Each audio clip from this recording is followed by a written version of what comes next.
So you just got done playing Mai in the Fatal Fury City of the Wolves open beta, and you're looking to try her out in Street Fighter 6. Lucky for you, Street Fighter 6 has a couple of similarities to City of the Wolves that will make it easy to transfer once the game officially releases. So today, I'm going to give you guys a couple of tips to get started with Mai. But before we get started, take a moment to learn about numpad notation.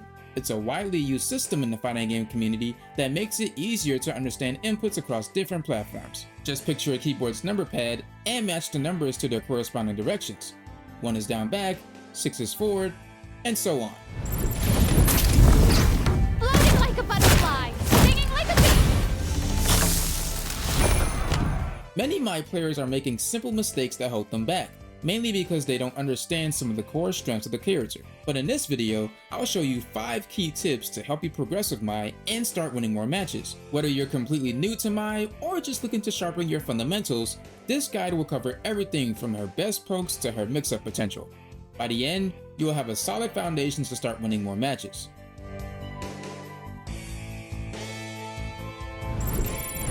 The first tip you should consider is to utilize her strong throw loop game in the corner. Some characters in Street Fighter 6 have the unique ability to throw their opponents in the corner, dash forward, and go for a meaty throw. This setup puts the opponent into a dangerous guessing game because after you dash forward from throwing your opponent into the corner, you can go for a meaty, Stay down.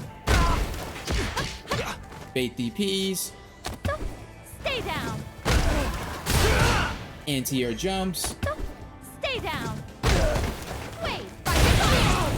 go for another throw, Stay down. Stay down. and bait the opponent's throw with a backdash. What's unique about Mai is that she doesn't have to backdash to bait the throw and can instead just walk backwards to make them whiff. This is great because timing an attack after a backdash can be hard, so having the ability to just simply walk backwards after the forward dash makes the next attack you do seamlessly punish the opponent's whiff throw. The next tip I have for you is to learn a basic advantageous Oki setup. Each character has a couple of advantageous setups that are pretty useful depending on the situation, but just learning one setup for now can already take you pretty far before you learn others. So, for the sake of this tip, I'll share one setup that I think beats lots of people. If you want to combo with the medium version of Ryuenbu, going for the light version of Hisachi Shinobi Bachi afterward makes you +3 on block if the opponent blocks it. This means you can make an action before the opponent does, so if you go for a throw or attack against them mashing, you will always win their interaction. However, keep in mind that some opponents will do a reversal or jump out of your throw against this setup, so pay attention to your opponents closely to see how they are dealing with things. My third tip for you is to utilize Mai's flame stocks well. Kagadu no Mai is Mai's level 1 super that summons a pillar of fire around her, granting her 5 flame stocks that bestow damage buffs to every single one of her special moves and supers, each using only 1 stock. While using these stocks, her special moves all do 100 more damage than usual. Her level 1 super does 300 more damage, and her level 2 super does 200 more damage. However, the flame stocks do not carry per round, so you have to make the most out of them while equipped. A great way to make the most out of her flame stocks is to use her EX dive kick in her combos, as the flame stocks give her great combo potential with it. Here are some combos that use her flame stock EX dive kick.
The fourth important tip for Mai players is to use your pokes to make your anti-airs, drive impacts, and approaches work. Generally in fighting games, using grounded projectiles will make opponents want to jump at you due to their amazing horizontal range. This is also the case in Street Fighter 6, and Mai executes this strategy very well. Her uncharged fireball is great for checking opponents running at you quickly, whereas her charged fireball is fantastic for setting up your offensive approaches. Your goal is to throw out enough projectiles until your opponent starts trying to jump in on you consistently. From there, you can start using Mai's great anti-airs such as her back heavy kick, air throw, jumping medium punch, and Kagadu no Mai.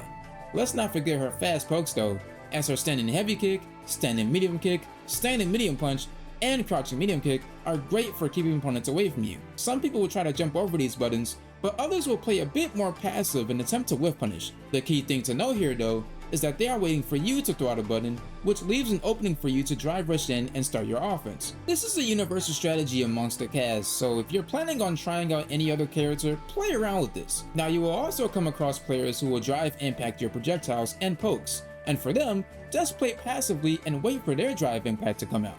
When you see it, start up a drive impact of your own, and you'll win in that exchange. However, I would like to point out that some characters have special moves or supers that can punish projectiles. For these, I suggest playing a bit more passively and walking your opponent down to the corner as they are waiting for you to throw out a projectile.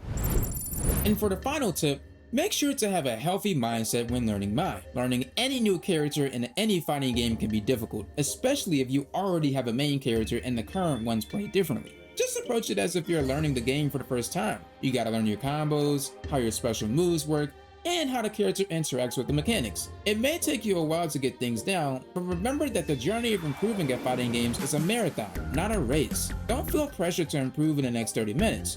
Just go at things one at a time. And with this guide, you will surely have an easier time strengthening your craft of Mai. Thank you all for watching, and be sure to look forward to more fighting game guides here at Final Weapon Dojo.